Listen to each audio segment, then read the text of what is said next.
মুহতারাম হাজিরিন, মহান আল্লাহ রাব্বুল আলামিন এই জগতে মানুষকে সৃষ্টি করেছেন একমাত্র তার গোলামি করার জন্য।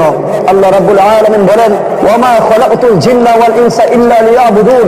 এই ভূপৃষ্ঠের মধ্যে জিন এবং ইনসানকে আল্লাহ সৃষ্টি করেছেন একমাত্র তার গোলামি করার জন্য। মহান আল্লাহ রাব্বুল আলামিন এই জগতের সমস্ত কিছুর উপরে শ্রেষ্ঠত্ব দান করেছেন এই মাটির সৃষ্টি আদম সন্তানকে। আল্লাহ রাব্বুল আলামিন বলেন, ওয়ালাকাদ কাররামনা বানি আদম। আমি সর্বোচ্চ সম্মান দান করেছি বনি আদমকে। মুহতারাম হাজিরিন, ওই বনি আদম থেকে সর্বোচ্চ শ্রেষ্ঠত্ব দান করেছেন বিশ্বনবীর উম্মত। এই জামানার যত উম্মত রয়েছে, এই জামানার উম্মতকে আল্লাহ রাব্বুল আলামিন সর্বোচ্চ সম্মান এবং সর্বোচ্চ ভালোবাসা দান করেছেন। মহান রাব্বুল আলামিন বলেন, কুনতুম খায়রা উম্মাতিন উখরিজাত লিন-নাস।